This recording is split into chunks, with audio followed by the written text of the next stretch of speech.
Olá, leitores, tudo bom? Professor Pedro Rachid aqui para mais um vídeo. Não esqueça de curtir, compartilhar, se inscrever aqui no canal, tem as redes sociais e o meu apoia-se aqui na descrição. Então o vídeo de hoje é esse aqui do Theodore Dalrymple, Viagens ao Confim do Comunismo, ok? Vou apresentar aqui uma das histórias. Na verdade o livro ele traz como se fosse um diário, né? Ele vai apresentar algumas coisas da experiência da viagem que o autor teve. Então, Albânia, Coreia do Norte, Romênia, Vietnã e Cuba. E o vídeo de hoje, então, eu vou apresentar sobre Cuba. E aí eu começo aqui, né, dos trechos que eu selecionei para comentar, na página 199, que ele está falando aqui que nem só de antibióticos vive o homem. Antes ele estava martelando uma lição importante. A revolução deu a vocês serviço de saúde. E se a revolução for derrubada, não haverá serviço de saúde como não havia antes dela. Então aqui ele dá uma discussão no sentido que mesmo que a revolução, né, ele vai trazer algumas outras passagens no texto, na viagem que ele fez, né? Conversou com pessoas, analisou o comércio, a cultura, enfim, diversos itens, que é o que ele fez nas várias viagens que ele fez, que está aqui no livro, né? Que não necessariamente há uma ligação da melhora de alguns itens com a revolução. E há várias pessoas que estão vivendo ali em Cuba têm essa percepção, mesmo não tendo acesso a várias informações, porque tem um controle do governo. Então ele dá esse questionamento pra gente, né? Mesmo que melhorou, não tem essa relação direta. Foi uma das conclusões, digamos assim, que ele fez, que acredito que está nessa página 199, que é uma das primeiras aqui da história. E aí depois eu achei uma outra passagem aqui na página 205, que eu quis trazer logo no começo aqui, mesmo estando mais à frente, que é muito interessante, que é a ideia da burocracia estatal e como controla e diminui as pessoas, né? Então eu já comentei no outro vídeo, que no sentido que você ler o livro, fica mais clara essa percepção, mas com os trechos também ilustra grande parte, né? Então, é claro que transformar a compra de cerveja num complexo procedimento burocrático tinha suas vantagens políticas. Isso infantiliza as pessoas, fazendo-as ter um dever de gratidão para com a autoridade que elas não ousam ofender, por medo de perder pequenos privilégios. Humilhar as pessoas desse jeito deixa-as dóceis, apáticas, ao menos por algum tempo, até que percam as estribeiras coletivamente. Uma economia de carências é mais adequada aos propósitos do totalitarismo do que uma economia de abundância.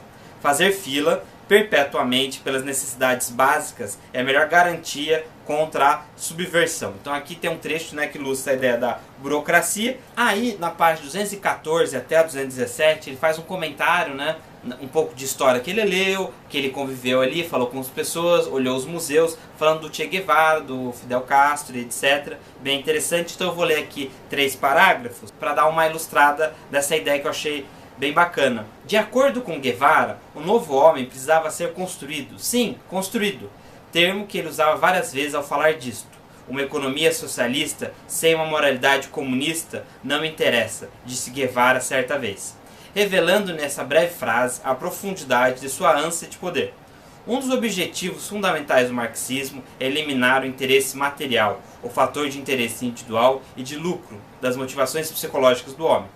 Ele poderia ter acrescentado: o mundo precisa ficar igual a mim. Ele detestava a possibilidade, não, a certeza de que, tendo escolha, as pessoas não escolheriam o que ele considerava socialmente racional. Tanto Guevara quanto Castro foram adolescentes a quem foi negada a oportunidade de amadurecer por seu sucesso inicial contra uma ditadura corrupta e brutal.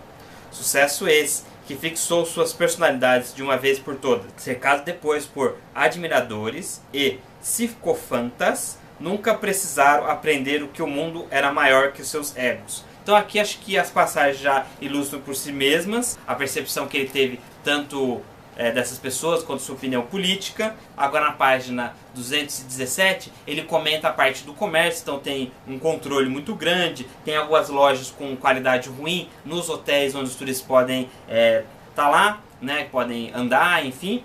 E aí ele comenta que as pessoas pediam para ele comprar coisas ou revender, trocar dinheiro. Isso é uma coisa realmente legal, então era perigoso e as pessoas, aqui ó, por exemplo, possuir dólares em Cuba é como possuir cocaína em Miami, normal, mas proibido, né? Então aqui é uma parte, digamos assim, sendo irônico, né, com uma situação muito ruim. As lojas então não aceitavam moeda nacional, que é para os estrangeiros, só que tinham produtos ruins, digamos, qualidade baixa, então os próprios turistas não iriam comprar, apenas para mostrar mesmo, né, fazer uma parte de figuração e tal. Então é bem interessante, isso aconteceu com quase todos os países que ele passou. Havia essa parte de você mostrar para o mundo que estava tudo bem, então ele deu esses comentários em várias passagens dos vários capítulos, né, que é de cada país que ele visitou. Depois disso, na 220, eu queria ler um trecho aqui, que ele encontrou algumas pessoas, que ele conseguiu pegar um carro, né, e dar uma passeada, se afastar um pouco na parte, digamos assim, mais controlada, e ele conseguiu falar com algumas pessoas. A resposta deles me impressionou. Ainda que não tivesse muito estudo, talvez porque não tivesse muito estudo, guardavam independência intelectual e tinham formado seu próprio juízo das coisas. Sabendo que a maior parte do que ouviam era mentira, eles não tinham chegado à conclusão óbvia de que o exato oposto deveria ser verdade. Somente um deles tinha ido a Havana. Já tinha ido a Havana. Nenhum tinha sequer chegado a Santiago.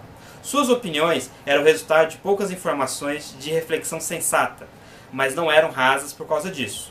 Não eram socialistas, mas sabiam que a reintrodução do capitalismo em Cuba teria seus problemas e que eles sofreriam por causa disso. Então, na página 230, ele faz uma análise aqui de prisioneiros políticos, né? Então, a causa fundamental do crime é a existência da exploração do homem pelo homem. Essa causa aparece com o crescimento do Estado socialista e com o desaparecimento do crime político ao surgimento do crime contra-revolucionário. Em outras palavras, se não há crime político, não pode haver prisioneiros políticos. Sem dúvida é isso que Castro quer dizer quando afirma que não há prisioneiros políticos em Cuba. Nessa concepção peculiar, os prisioneiros políticos são aqueles que são presos enquanto tentam produzir arranjos sociais políticos superiores, mas progressistas.